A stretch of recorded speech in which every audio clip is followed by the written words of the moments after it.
রাসূল সাল্লাল্লাহু আলাইহি ওয়াসাল্লামের অভ্যাস ছিল তিনি কোনো সফরে বা অভিযানে গেলে তিনি লটারি করতেন। লটারিতে যে স্ত্রীর নাম আসতো তাকে নিয়ে তিনি আউটিংয়ে যেতেন।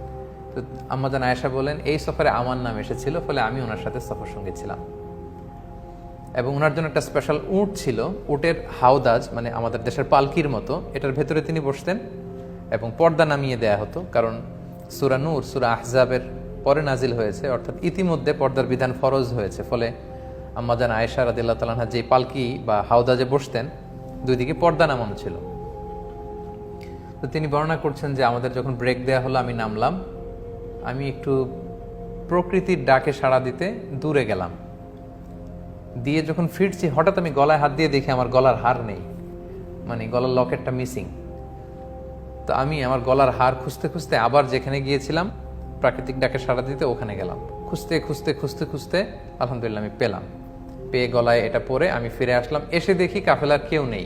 এখানে ঘটনা যেটা ঘটেছে, আম্মাজান আয়েশা তখন খুবই মানে পাতলা গড়নের একজন নারী ছিলেন, হালকা পাতলা। ফলে উনি পালকিতে উঠলেও যে ওজন, না উঠলেও খুব বেশি পার্থক্য হতো না। ফলে পালকির যেহেতু পর্দা নামানো ছিল, যে সাহাবারা এই পালকি বা হাওদাজ ওটের উপরে রাখবে, তারা ভাবছে ভিতরে হয়তো আম্মাজান আয়েশা বসে আছেন।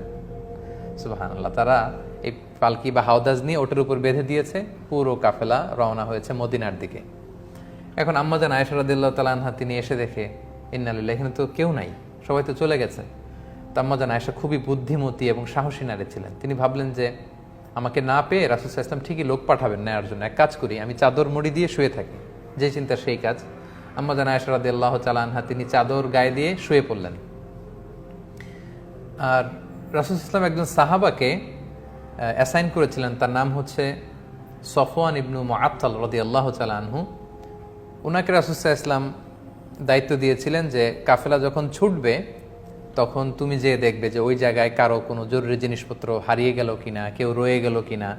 বর্তমান সময়ে যেটাকে আমরা লস্ট অ্যান্ড ফাউন্ড বলি। তো কাফেলায় লস্ট অ্যান্ড ফাউন্ডের দায়িত্বে ছিলেন সফওয়ান ইবনে মুআত্তাল রাদিয়াল্লাহু তাআলা আনহু। তো তিনি দায়িত্ব পালনের জন্য সবাই যখন চলে গেল, ঘুরে ঘুরে দেখছেন কিছু পড়ে রইল কিনা, কারো কিছু মিসিং কিনা। হঠাৎ তিনি মরুভূমির মাঝে দেখেন যে কালো কাপড়ে জড়ানো শুয়ে থাকা এক নারী। কাছে আসলেন, ফজরের সময় হয়ে গিয়েছে। আম্মাজান আয়েশা তিনি ওঠার পরেই আম্মাজান আয়েশা রাদিয়াল্লাহু তাআলা আনহার চেহারা দেখে চিনে ফেললেন, কারণ পর্দার আয়াত নাজিল হওয়ার আগে আম্মাজান আয়েশা রাদিয়াল্লাহু তাআলা আনহার চেহারা তিনি দেখেছিলেন একবার। এই মরুপ্রান্তরে আম্মাজান আয়েশাকে একা পড়ে থাকতে দেখে তিনি ইন্না লিল্লাহি ওয়া ইন্না ইলাইহি রাজিউন, ইন্না লিল্লাহি ওয়া ইন্না ইলাইহি রাজিউন এরকম আওয়াজ করে পড়তে লাগলেন। আম্মাজান আয়েশাও তিনি চেহারা ঢেকে ফেললেন। তখন সফওয়ান ইবনে মুআত্তাল বুঝতে পেরেছেন যে তিনি কাফেলার সাথে যেতে পারেননি। তিনি ইন্না লিল্লাহ ছাড়া আর কিছুই পড়েননি, তাদের মধ্যে কোনো কনভারসেশন হয়নি।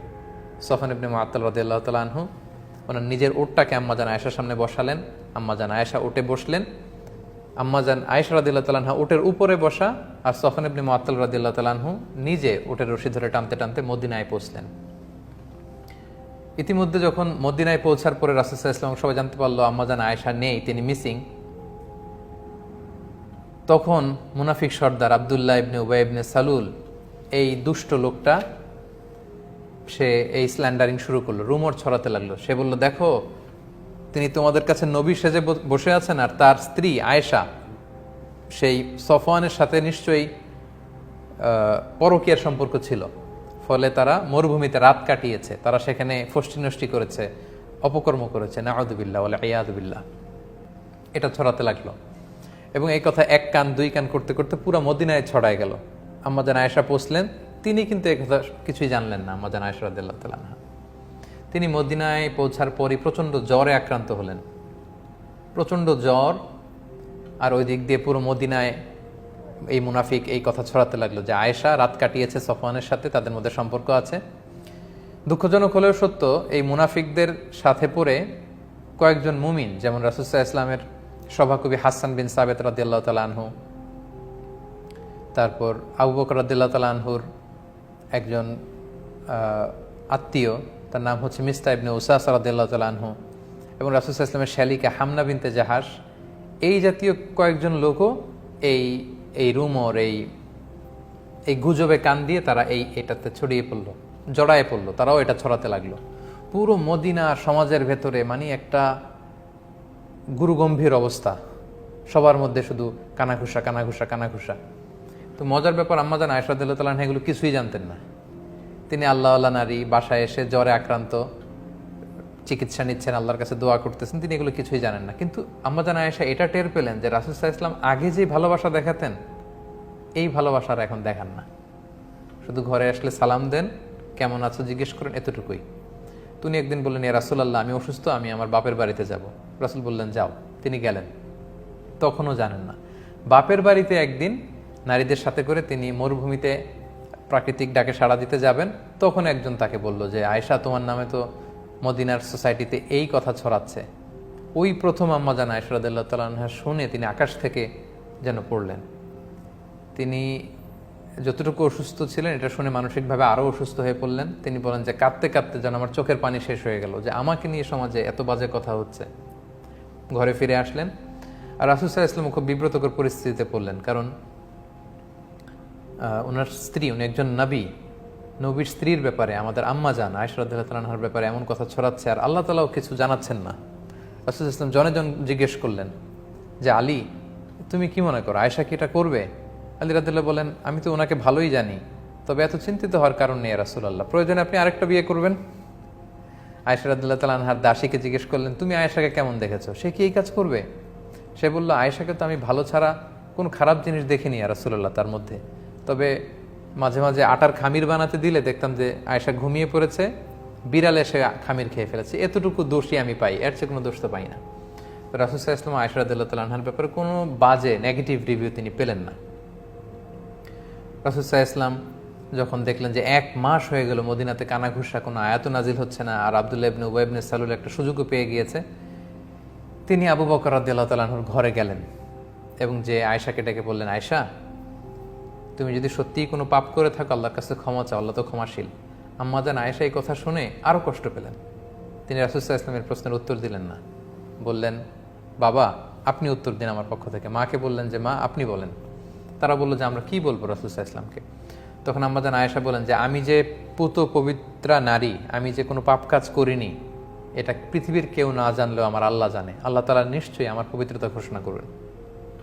কিছুক্ষণ পর রাসূল সাল্লাল্লাহু আলাইহি ওয়াসাল্লাম একটু গম্ভীর হয়ে বসেছিলেন, হঠাৎ তিনি চোখ খুলে খুব খুশ মেজাজ নিয়ে বলতে লাগলেন, আয়েশা আল্লাহ শুকরিয়া করো, আল্লাহ তাআলা তোমার পবিত্রতা বর্ণনা করে আয়াত নাজিল করেছেন। তখন আয়েশা রাদিয়াল্লাহু তাআলা আনহার মা বললেন, আয়েশা তুমি বিশ্বনবীর কাছে যাও, থ্যাঙ্কস জানাও, শুকরিয়া করো, কারণ আল্লাহ তাআলা তোমার পবিত্রতা বর্ণনা করেছেন, তুমি যে নিষ্পাপ এটা আল্লাহ কোরআনের আয়াত দিয়ে জানিয়ে দিয়েছেন। আম্মাজান আয়েশা বললেন, আমি রাসূল সাল্লাল্লাহু আলাইহি ওয়াসাল্লামের প্রশংসা কেন করব, তিনি তো আমাকে বিশ্বাস করেননি, বা তিনি তো আমার পবিত্রতা ঘোষণা করেননি। আমার পবিত্রতা যিনি ঘোষণা করেছেন যে সত্তা মহান আল্লাহ রাব্বুল ইজ্জা, আমি তার প্রশংসা করছি, আল্লাহু আকবার। রাসূল সাল্লাল্লাহু আলাইহি ওয়াসাল্লাম তখন এই আয়াত মসজিদে নববীতে গিয়ে সবাইকে জানিয়ে দিলেন এবং বললেন, যারা এই পাপ কাজের সাথে জড়িত তাদেরকে আশীর্বাদ দাও, কারণ আমার আয়েশা পবিত্রা, নিষ্কলুষ, তার চরিত্রে কোনো কালিমা লেপন করার সুযোগ নেই। আল্লাহ তাআলা আরশের উপর থেকে আয়াত নাজিল করে আম্মাজান আয়েশা রাদিয়াল্লাহু তাআলা আনহার পবিত্রতা ঘোষণা করেছেন। তো যেহেতু যারা যারা জড়িয়ে পড়েছিল তাদেরকে আশীর্বাদ দেয়া হলো। সম্মানিত সুধী, এই ছিল পুরো ঘটনা। এই ঘটনাটাকেই আল্লাহ তাআলা সূরাতুন নূরের 11 নম্বর আয়াত থেকে 26 নম্বর আয়াত পর্যন্ত তিনি বলেছেন। আমরা এটা কন্টিনিউ করব এবং এই ঘটনাটার প্রসঙ্গে যে আয়াতগুলো এসেছে এগুলো বলে আজকের লাইট আপন লাইট সিরিজের প্রথম পর্ব আমরা শেষ করবো ইনশাআল্লাহ।